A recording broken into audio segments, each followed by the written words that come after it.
Hello and welcome one and all. You're listening to XRP Radio, home of the unsigned and independent musician from across the globe. And today's special guests are, hats off gentlemen, it's Adequate. Internationally renowned for having one of the longest to type band names on the planet. Hello guys, how are you?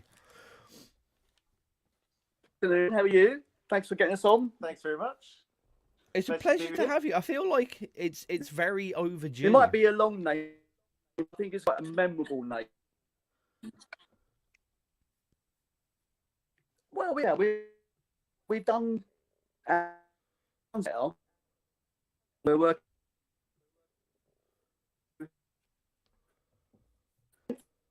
Yeah, the anniversary. Okay, guys. I'm just gonna. I don't know if you can hear me at the moment. We've got real bad jumpy signal at the moment. So I'm gonna introduce you with one of your tracks, and hopefully, our signal issues will start kind of working themselves out. So the first track that we've got up from the lads at the moment, I guess is quite an appropriately named one. It's called "Back Where I Started," and hopefully after this track we will be.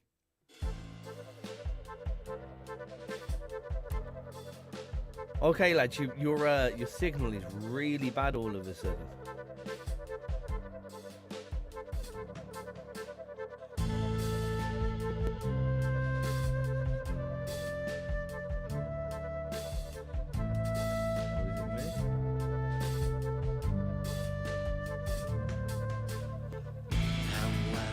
Hello? I'll find myself back where I started. I'll let the same mistakes make me again.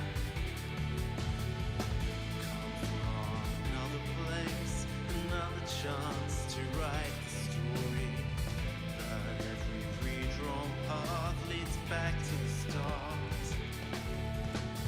Such misplaced confidence in my ability to learn from experience. Such humility against all the evidence.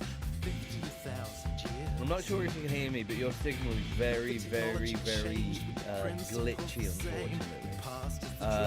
If you can hear me, maybe try refreshing the page. And we might be able to go from there. I'll find myself back where I started. I'll let the same mistakes make me again.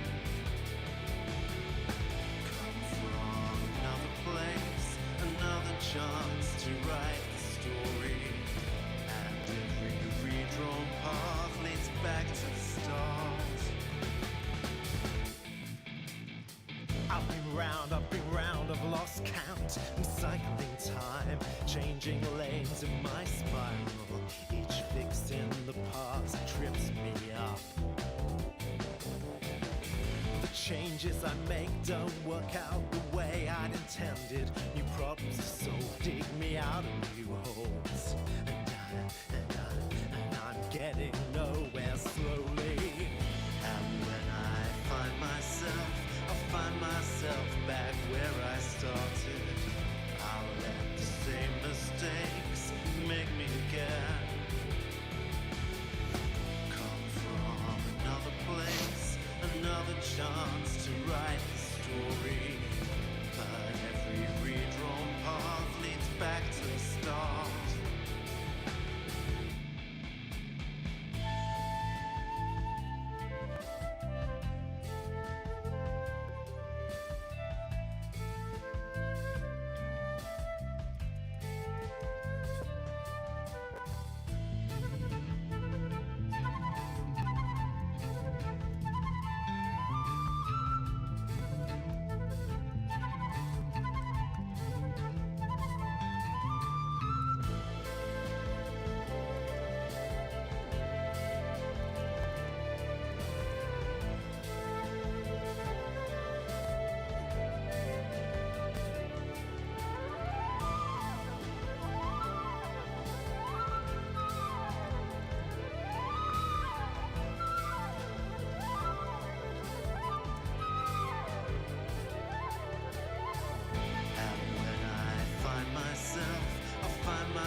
where I started. I'll let the same mistakes make me again. Come from another place, another chance to write the story. But every redrawn path leads back to the start.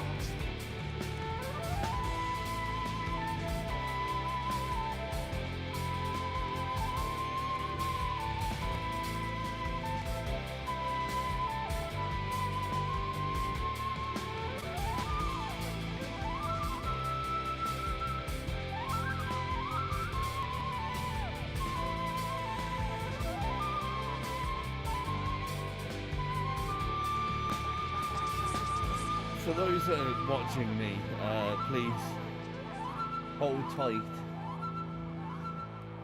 You're listening to XRP Radio. We're having a technical difficulty, unfortunately, with Hats Off Gentlemen. It's adequate currently and into... Oh, they're back. Potentially. Hello. Hello. I think... You may have noticed that we've been having some technical problems. Sorry about that. Yes, not a problem. It happens. Can you hear us and see us okay now? Yes, that seems to be much better. Excellent. Yeah, I've got no idea what went wrong. How many songs of ours have you played so far? Not with us. Only one, and I thought I'd go for the adequately titled Back Where I Started. Yeah. Good. Yes, I know that. So that's a song about. It's a dystopic, allegorical time travel song. So it's about somebody who wants to try and correct a mistake in the past. They build a time machine and they go back and they just keep making things worse every time, and then try and there's the spirals of getting things worse and worse and worse with the best of intentions. So it's maybe allegorical about focusing too much on regrets and things rather than trying something positive.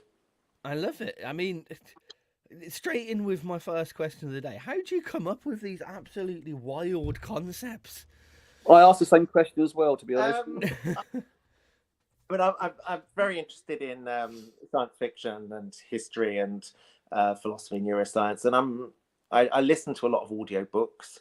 I mean, that particular one was sort of my own little story. It's a short story idea, wasn't it? Yeah. So often they're like short story ideas that that I haven't actually written a short story for, but you write a song as if it's based on a short story that you've not got around to writing.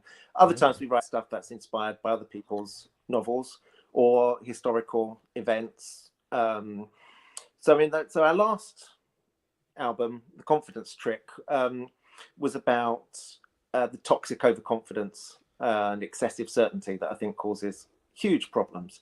Like, for example, our confidence in my Wi-Fi. Well played. I used to be a neuropathologist, a type of brain cancer doctor, and I used to do lots of teaching medical students. And one of the areas that I was interested in research about was why we make misdiagnoses. One of the most common reasons is excessive certainty and overconfidence. And so when I was teaching about that, I was then seeing that problem all over the place. And it became more and more obvious that in public life, many of the people who cause the most harm are the least afflicted by self-doubt.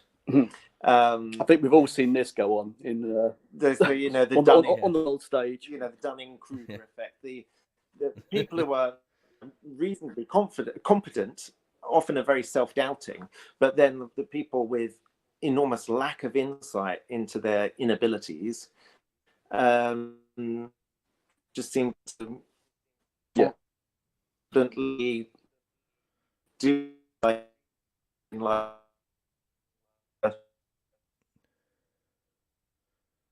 I think we're losing you again, unfortunately. Oh, the bane of technology.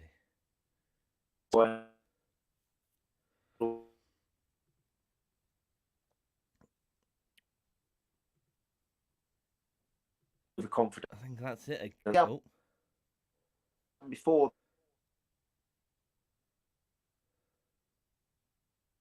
that.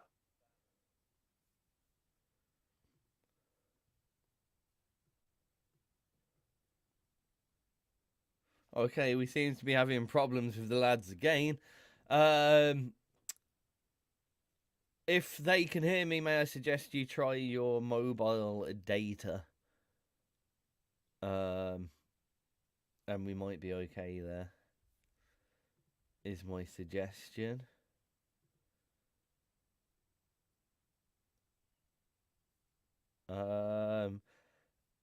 Okay, that's them gone again. Let's go for an older one from them whilst we're waiting. Oh, we've got them back again, maybe?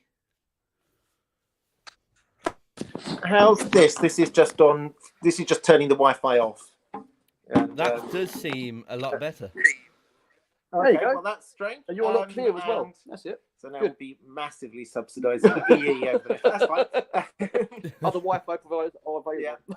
Yeah.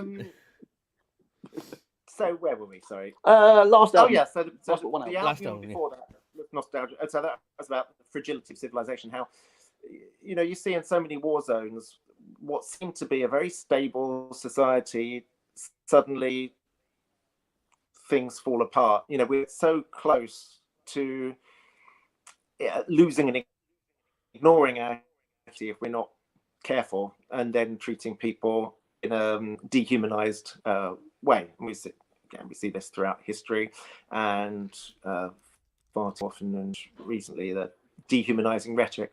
That included songs that explored that from sort of science fiction stories and also from historical stories. So one of the songs followed the story of the Ark Royal, which my dad was on in the Second World War, and it followed that narrative musically. And it also had several songs inspired by Alistair Reynolds, science fiction writer. And then before that, we. My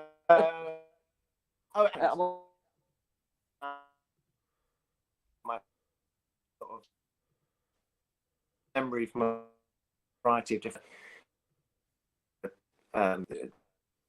things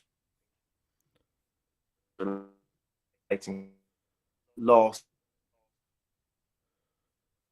memory, and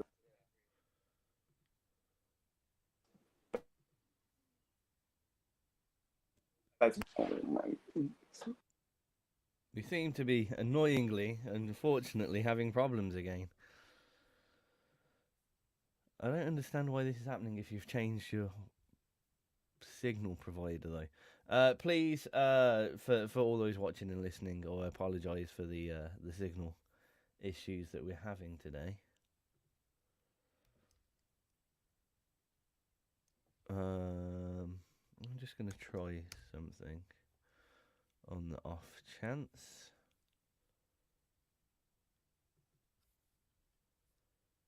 We do like a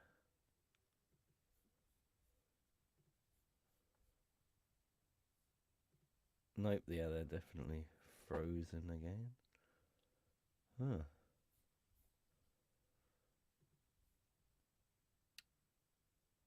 Well, we'll play this for now, and hopefully we'll get them back on.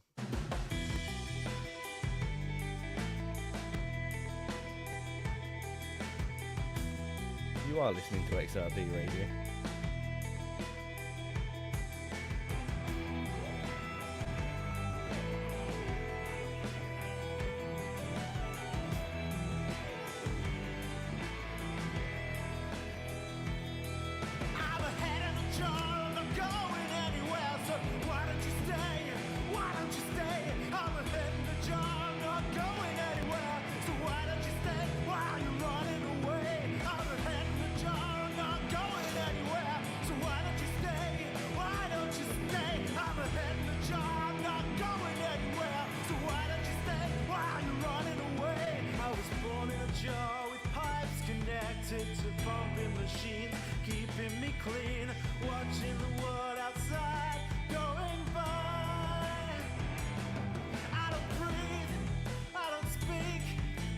you're a bottle freak. I don't blink, I just think, and I feel fine. I'm ahead of the jar, I'm not going anywhere, so why don't you stay? Why don't you stay? I'm ahead of the jar, I'm not going anywhere, so why don't you stay? Why are you running away? I'm ahead of the jar, I'm not going anywhere, so why don't you stay? Why don't you stay? I'm ahead of the jar, I'm not going anywhere, so why don't you stay? Why are you running away? I was born in a jar with pipes connected to pumping machines, keeping me clean, watching the world outside going by. I don't breathe, I don't speak, in my jar a bottled freak. I don't blink, I just think, and I feel fine. I'm ahead of the jar, I'm not going anywhere, so why don't you stay? Why don't you stay? I'm ahead of the jar, I'm not going anywhere, so why don't you stay? Why are you running away?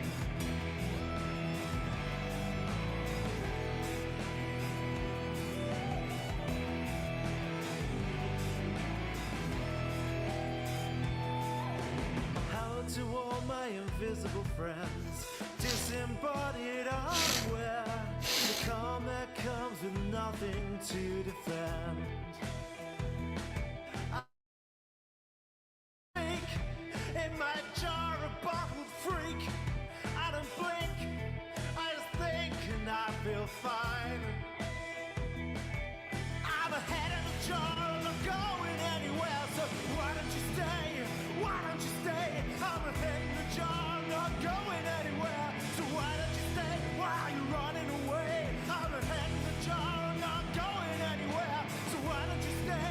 Why don't you stay? I'm ahead of the jar, I'm not going anywhere, so why don't you stay? Why are you running away?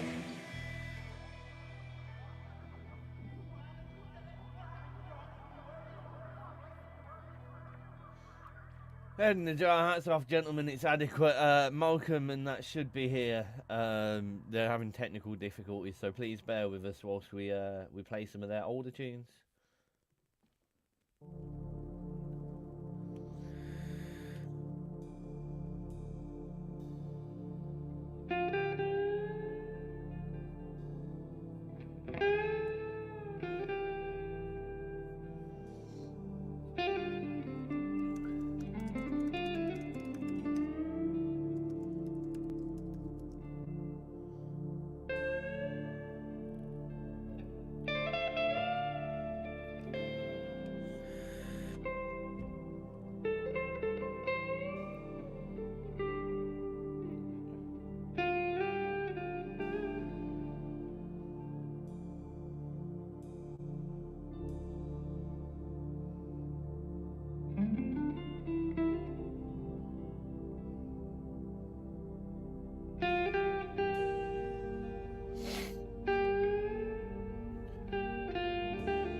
Hello. Hello. So we're now trying Mark's phone. Different phones. Sorry about this. No problems. No problems. Yeah. There we go. You can hear me okay? I can hear you fine. Yeah. That's seems to lovely. be fine. Good. No worries. No worries. Ah, Sorry about that. No, it happens. It happens. It's the joys of technology. We rely on all these new fancy things to do all this new cool stuff, and then if it don't work, you're stuffed. That's like loads of time still.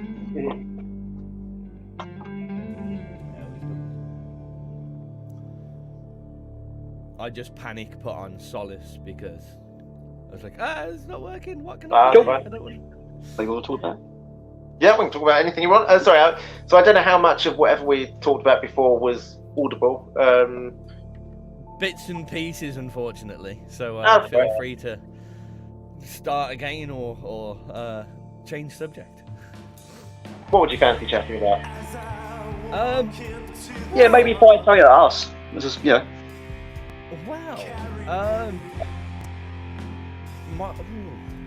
There's a lot to talk about.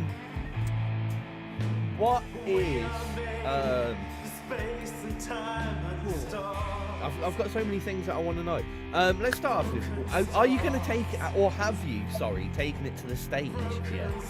And is there any plans to take it further? Just repeat that, please. Any plans to take what further? Have you taken the act to the stage yet? Is there going to be a live Hats Off? Oh yeah. Yeah. We do lots of gigs. We love playing live. Excellent. Because I've got, I had to retire sick from my doctor job because I've got Ehlers-Danlos syndrome, which is a genetic collagen disorder, and it means my joints and spine don't work very well, and I've got some permanent fractures in my spine.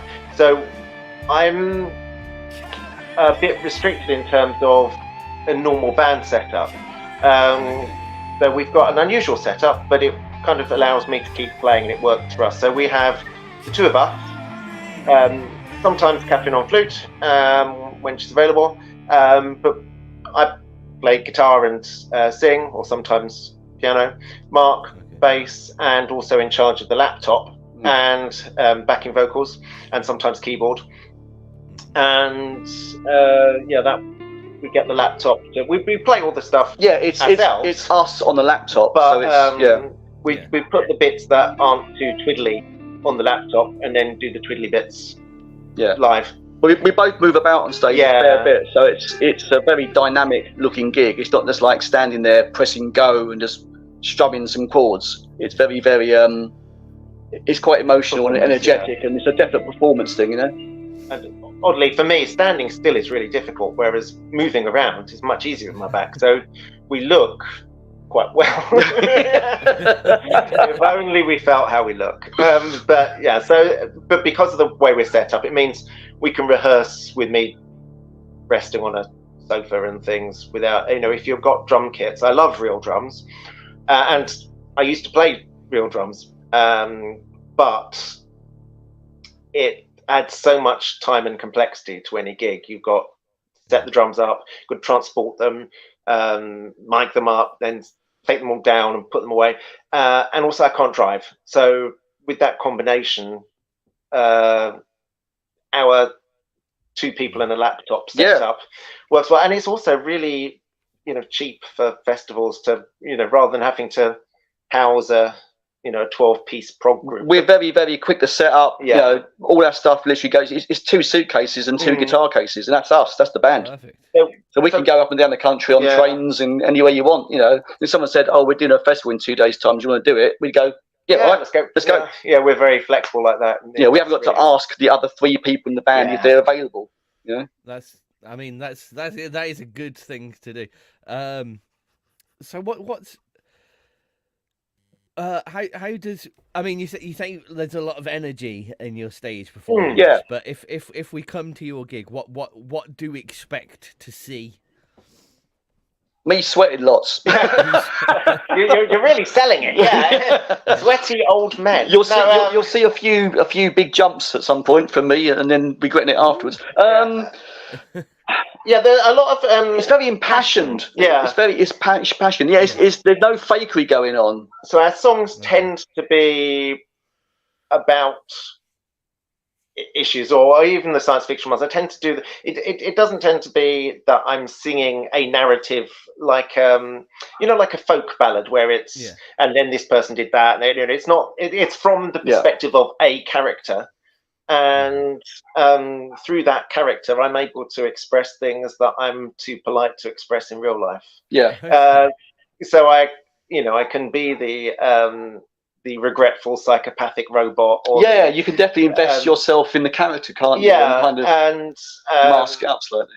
Certainly for me, it's a really important thing for my mental health, I think, because I have a lot of chronic pain and vomiting, and actually having that release of being able to express some emotions that aren't very it's a way of both of us sort of raising our fist against the world and saying you're not today. That's so for example a song like we've got Broken But Still Standing Till I Fall, and so it's not we're saying everything's fine, but we're saying even though it's not fine, we're quite committed to living a dynamic life for as long as plausible. Yeah, I mean, great mentality to have, though.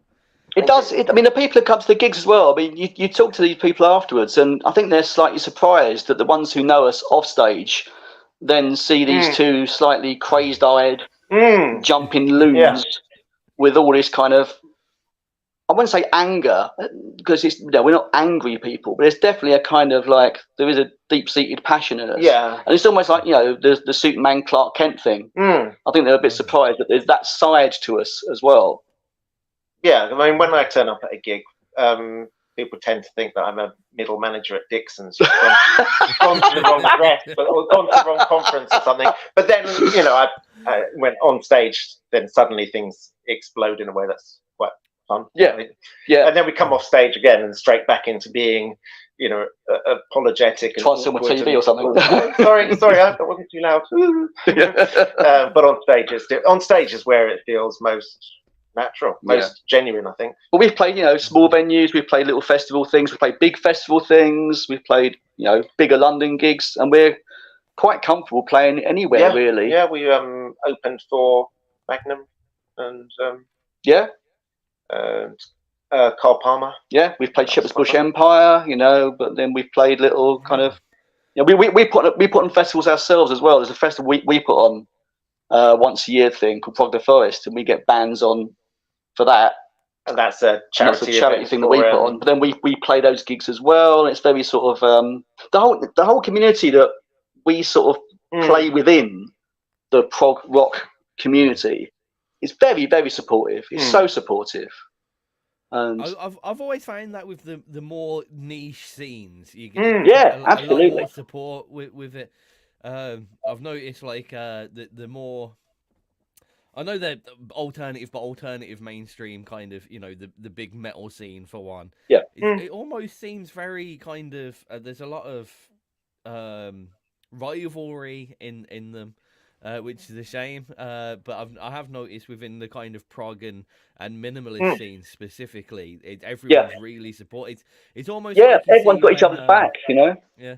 It's almost when you see, I don't know whether you'd be privy to these, but on some of the more crafty groups, there's all these groups of cosplayers making their Star Wars thing, and you get. We sometimes play at science fiction festivals. Yeah, we've done a couple of sci-fi weekends. Yeah, because obviously, a lot of our subject matter fits quite well into the sci-fi. I was going to say, any thought of doing a rock opera? I do really like rock operas. Yeah. And I can't remember, one of our albums did get a review saying it was a great rock opera. That one had quite a narrative. Well, I think what we're doing at the moment, that we're in the middle of doing album number 7 at the moment, and we've been. I mean, most of the stuff is tracked. We've got some bits of flute to track still. We're kind of into that mixing stage. But there's a long track on there, which you might see as the centerpiece of the album, which is, I think, got rock opera elements to it in there. There are bits that are like a prog metal version of Andrew Lloyd Webber. It's got a bit. It's prog West End musical kind of idea. Like a Satanist Michael Ball. We're not Satanists, but I'm just imagining. And nor's Michael Ball, probably. I don't know. And to be fair, we have the ones that we have gigged with have always been lovely, actually. Oh, that's true. So in terms of the non-theistic Satanists, I'm not knocking any group. I'm not knocking Satanism, it's just not for me. Well, but we're happy to do their gigs. I mean, we are very open-minded, seriously. The prog rock community. So, our music, generally it's classified within prog. Sometimes as alt rock, sometimes as art rock. But also that our songs vary a lot between tracks. I mean, sometimes there are things that are just experimental noises. A lot of electronic kind of instrumental tracks. Yeah, some that are more instrumental dancey things. Yeah, I think we don't fall into a sort of verse, chorus, mid, late, out. 3 minute. There you go. We're not usually. Not usually. Sometimes. Yeah. So we get put in that prog category because there's more going on than. So I find that with the prog audience seems to be quite supportive of people who are experimenting. Yeah.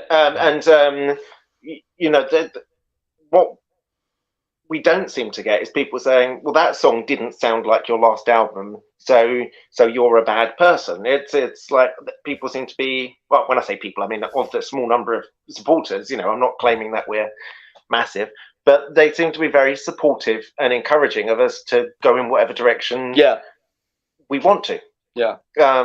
So we hopefully the albums cohere sonically. We put a lot of effort into the way that the album flows. Yeah, track list is important. That sort of thing. Yeah, the actual genre, track by track, can vary enormously.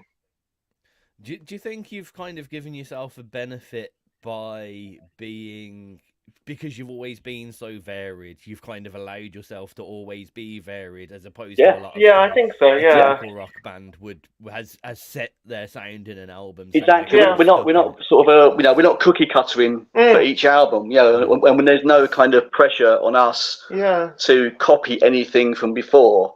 You know, we could say, oh, that song we did was fantastic, which went down well, but we wouldn't necessarily go and write another 5 of them like that, just to kind of, you know, get more hits. I mean, I think our first single was a fairly depressing folky rock thing, and then the one that came afterwards was much more metal. And I saw a review saying, "Oh, we completely changed direction." I think, well, it's not that we've changed direction; it's just another side. We've got a whole range of things that we do, and it was pretty random which order they came out in. You know, I'm not saying we kind of like progressing from one thing to another. You know, I also have a sideline in minimalist music, and there's an element of that in some of what we do.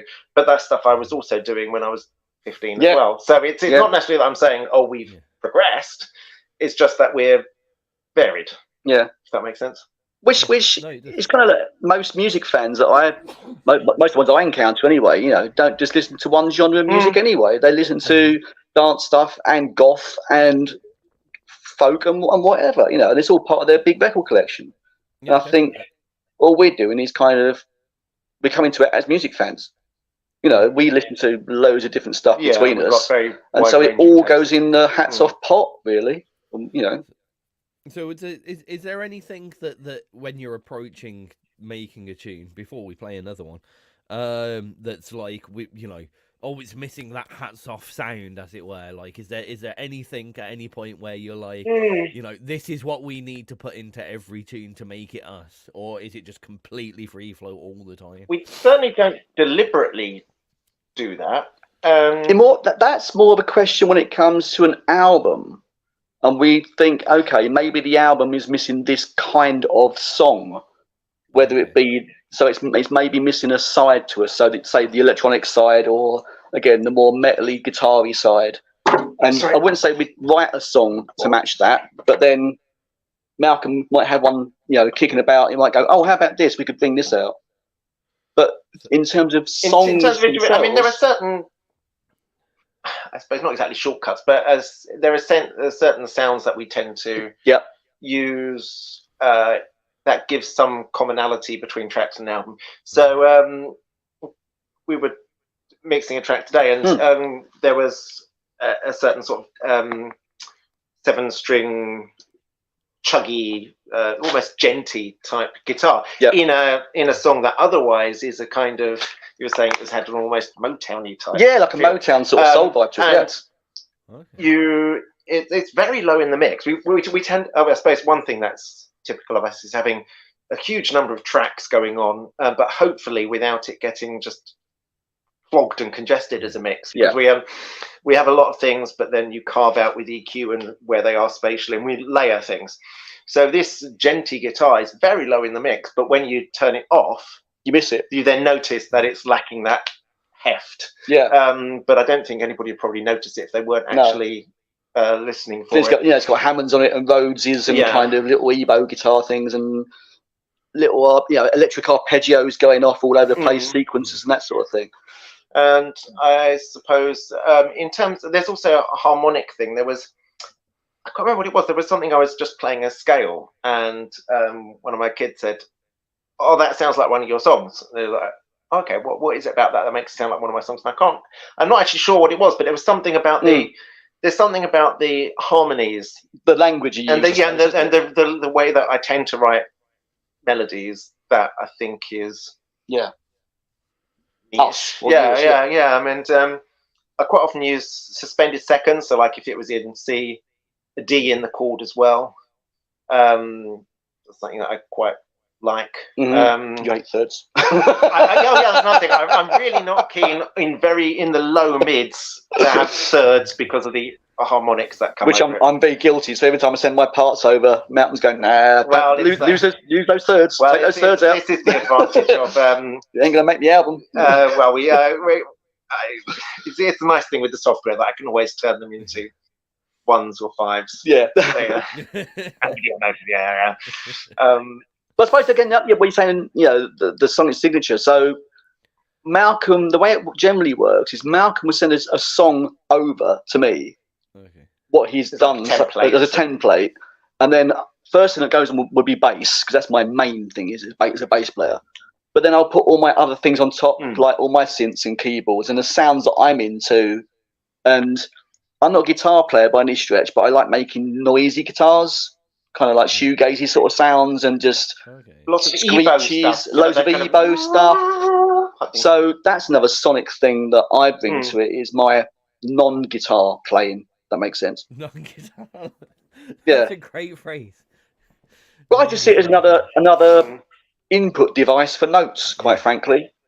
And I think most musicians can do this. I like the idea of getting hold of something you can't play, but trying to make nice music from it. I suppose in terms of my guitar style, as for the lead bits, tend to be quite bendy. Yeah, you're very melodic. I mean, melodic, not shreddy. Yeah, you do come from that sort of Gilmour-ish, Steve Wathery sort of thing. Yeah, Marillion, that sort of thing. Very, melodic. Yeah, so guitar playing, hopefully, as if it was sung. Yeah, rather than as if it was, which is fine, and I can't do that. we did manage to try to read. We have done some tapping in live shows, which I was a bit surprised by. Okay, well, looking at the time, we best play some more music by you. And one of the ones that you sent me just was World War Terminus. Oh yeah. So tell us, what's the theme for this one? Okay, so that's one that's in quite a lot. I'm very inspired by Philip K. Dick, the science fiction writer. Yeah, I love his Electric Dream stuff. Yeah, so I think there's some flute in the background. I'm sorry. Yeah, so World War Terminus is the war that happens before what became Blade Runner. Do androids dream of electric sheep? Okay. So in that world, it's all a radioactive wasteland, and well, not exactly wasteland, but it's a horrible place to live, and you get mutated by being there. And in the book, it explains there was this war, but all the records have been destroyed. Nobody actually knows who won or what it was about. And that kind of chimed me, this idea of this enormous destruction. At the time, people were extremely passionate about, well, we've got to fight to the death because of whatever issue this is. Then afterwards, nobody's actually even sure what they were fighting about or who won. And it was called World War Terminus. That's what we named it, this song afterwards. So the idea of the song, the war to end all wars. The war to end all wars, which every war gets called. You think about the First World War. Well, once we've got machine guns, we can't possibly have wars with machine guns. It's far too horrible. Oh well, turns out we can. And then poison gas, then atomic bombs, etc. And every time it's, well, by improving the killing technology, we'll then be able to make war obsolete. And so far, it hasn't worked. Yeah. Agreed. Right. So another cheerful song. Yeah, we tend. I suppose when you're saying about our sonic characteristics, we tend to sing about quite bleak subjects, but on stage in a quite playful way. Okay. Here we go. This is World War Terminus. Hats off, gentlemen. It's adequate. So, what was I going to say? With all of these tracks that are linked to kind of writers or stories that you enjoy yourself, have you ever approached any of the writers and gone, yeah, this is my every time. Every time, yeah. So, have you got any good reports yet? Yes. Are we still live? Yes. So. All right. Good. Sorry, I didn't explain this to start with because we were running a little late. So the way it works, we've got the main channel, which is on XRP, TuneIn, Alexa, which is playing the track live without us talking over. Because social media doesn't like playing music on it. We tend to talk over the tracks and do kind of a green room setting. Oh yeah, that's fine. Okay. Just so it doesn't get removed and stuff. Oh, that's fine. Well, yeah, I really like the idea of connecting with the writers. So the first one where we did that was I don't know if you come across Anne Leckie. She wrote Ancillary Justice. It's a very interesting series of novels. Well, that was the first in that series of novels.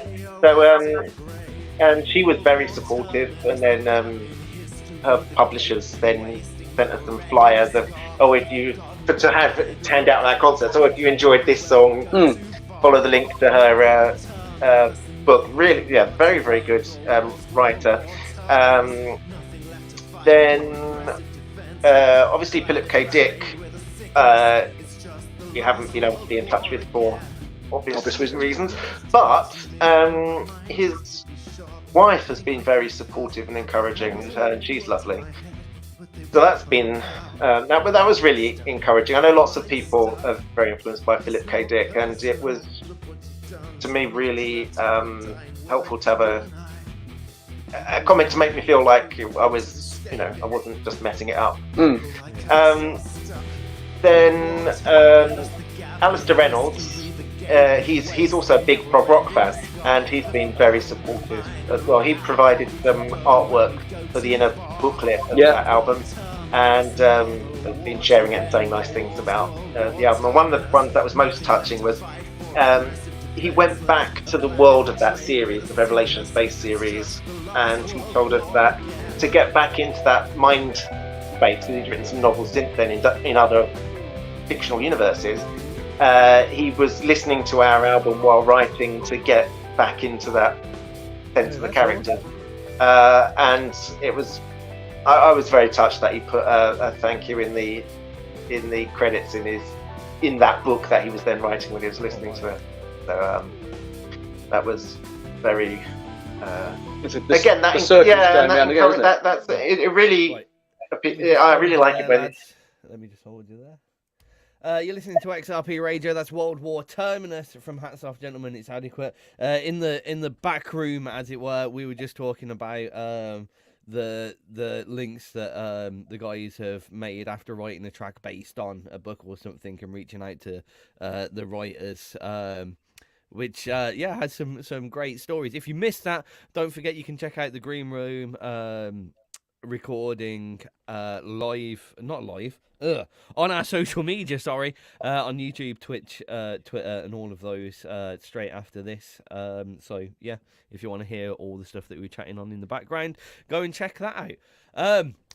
But yes, that's awesome that some of the people I almost feel I know you mentioned for obvious reasons you couldn't get in touch with Philip K. Dick, but to have the approval of his missus is almost more heartening. Isn't it? Coming up there, we've got Adrian. Yeah, so in the next album, the one we're just finishing off at the moment. So I don't know if you come across Adrian Tchaikovsky, who writes both science fiction and fantasy, and I think is one of the most interesting writers at the moment.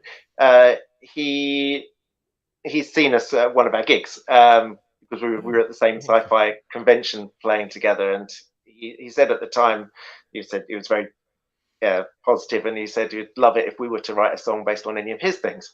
So that was then, there's always lots of different. The gauntlet was laid down. So then I was listening to his Walking to Aldebaran, which is a short story, short novella, which is on Audible and things like that, with him narrating it himself.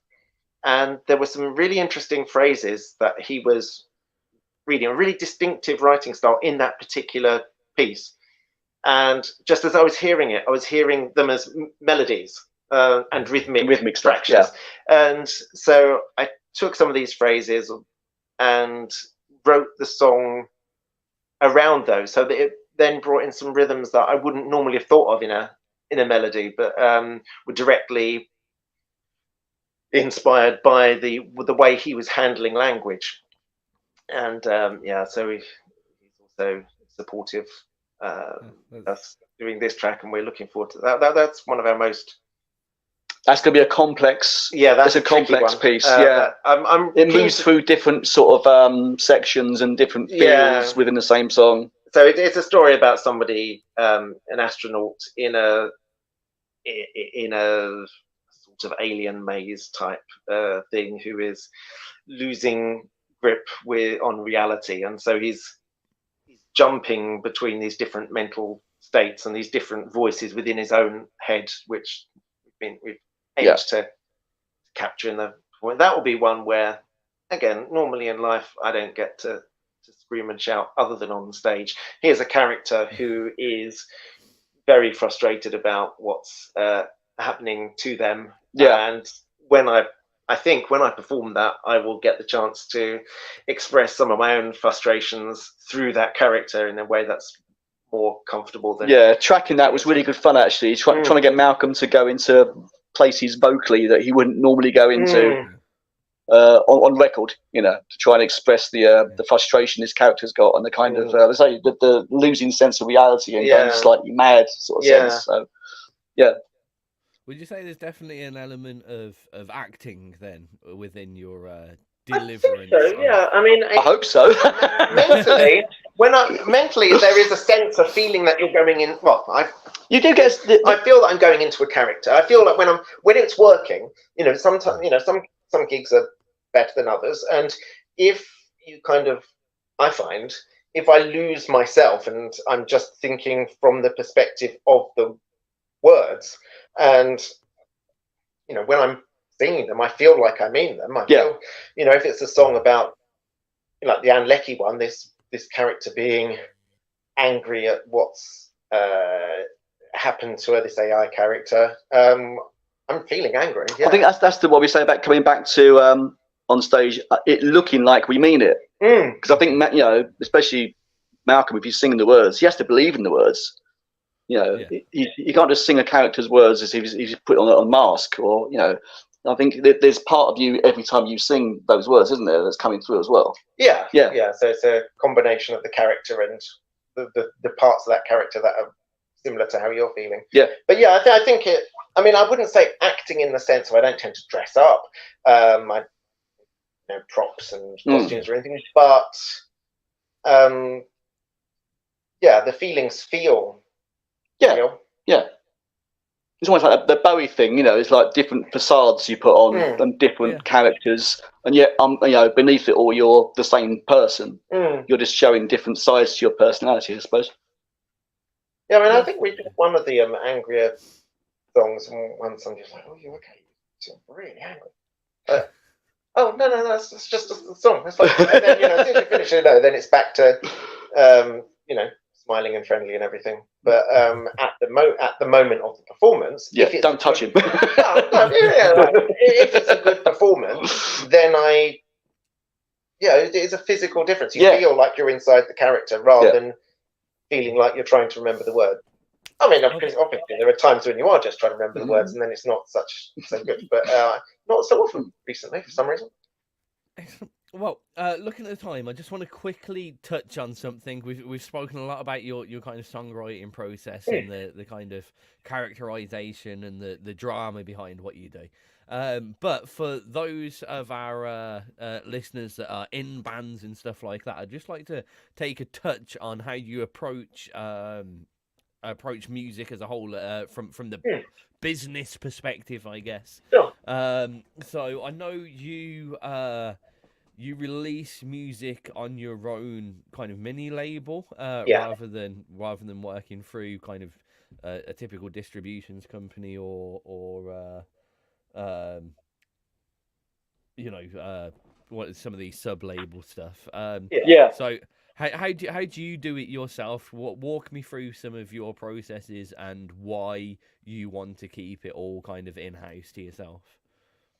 One of the things is I don't think either of us would be very good at conflict.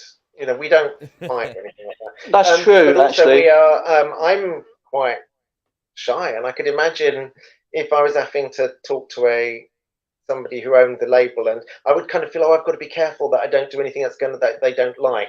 Well, we don't have to compromise on anything we do in terms of artistic decisions. It's just myself and Malcolm firing off each other, and as long as we both agree with each other, that's fine.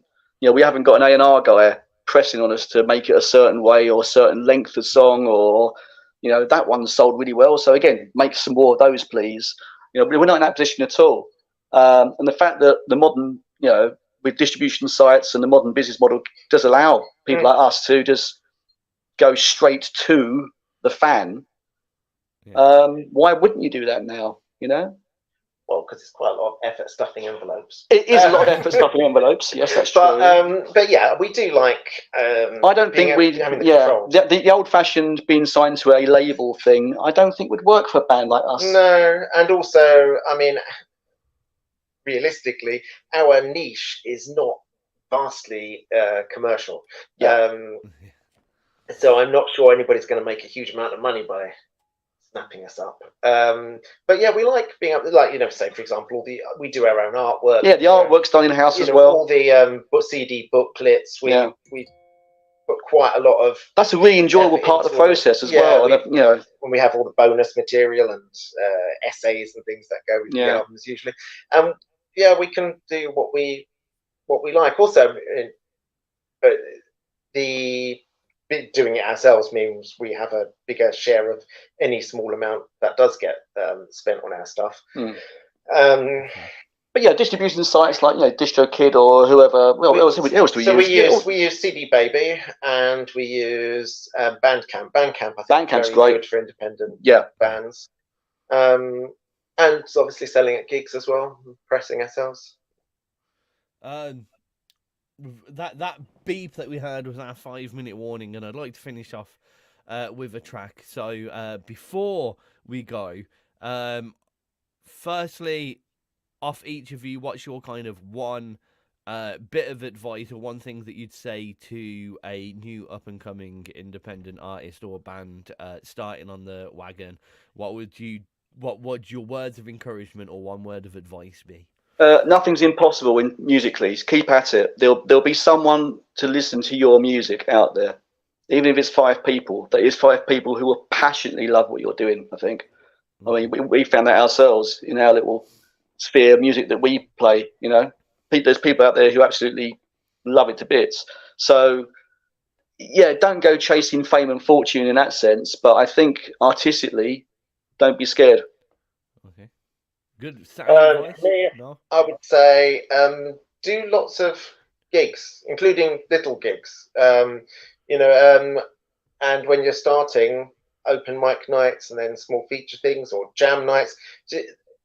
Getting experience performing. I mean, I think I'm a much better performer than I would have been 10 years ago. And yeah, just get used to all the little things that can go wrong and how to handle it, rather than, you know, otherwise if you just start off with bigger gigs, then when glitches happen, you don't know how to cope. Yeah, say yes to things. Definitely. And be nice. Don't be a dick. That's true, actually. Yeah, you know what? Actually, that's very important. Yeah, I mean, it goes a long way, believe me. In our genre, everyone seems. I think pretty much everyone we've been in touch with in our genre has been lovely, and I think that's one of the advantages of being a less commercial genre. Nobody's fighting over money because there's no money to fight over.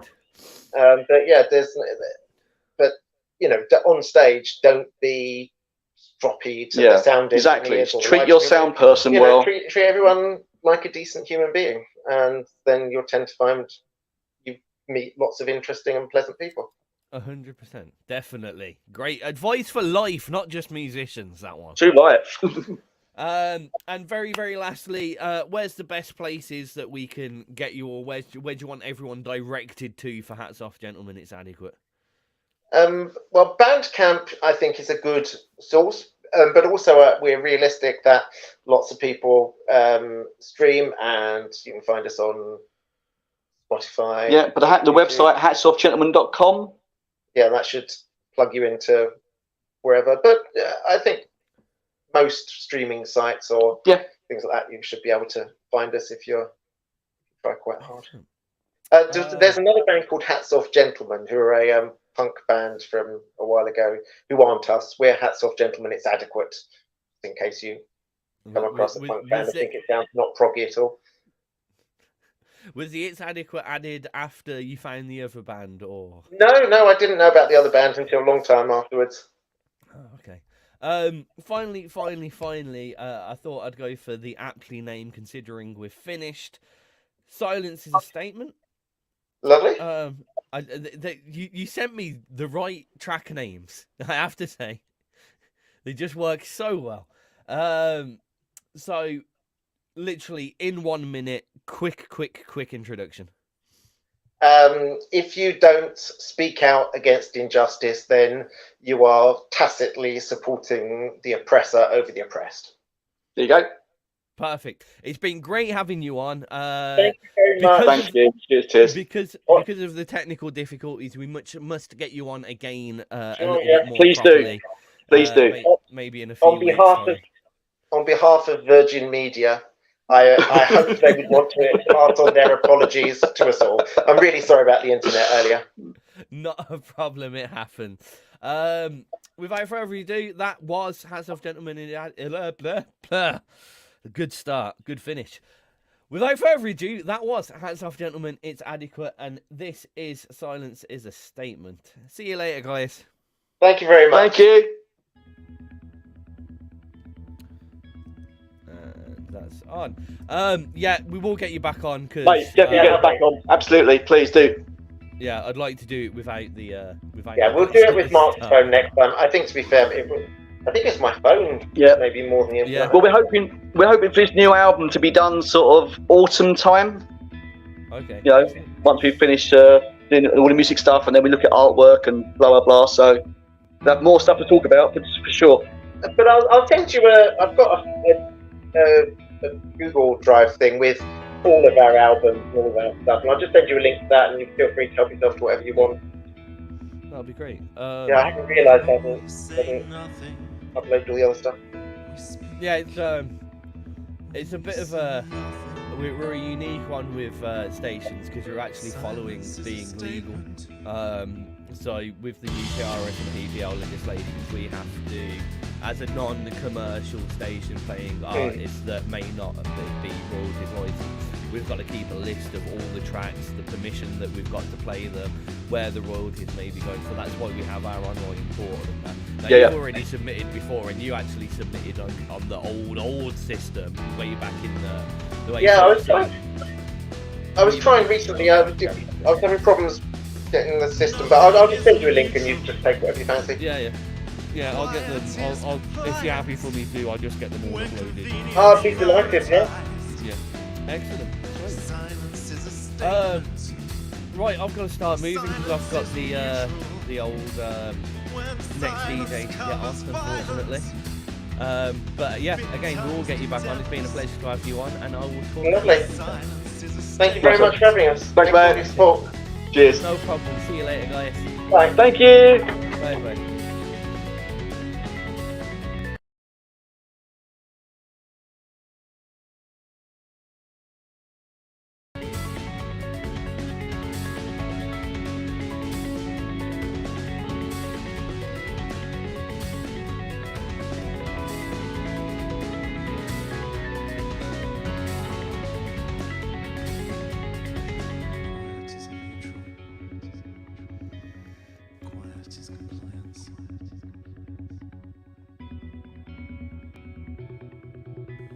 Silence is a statement. Right, thanks everyone for listening. Head over to xrpradio.co.uk for the rest of the show.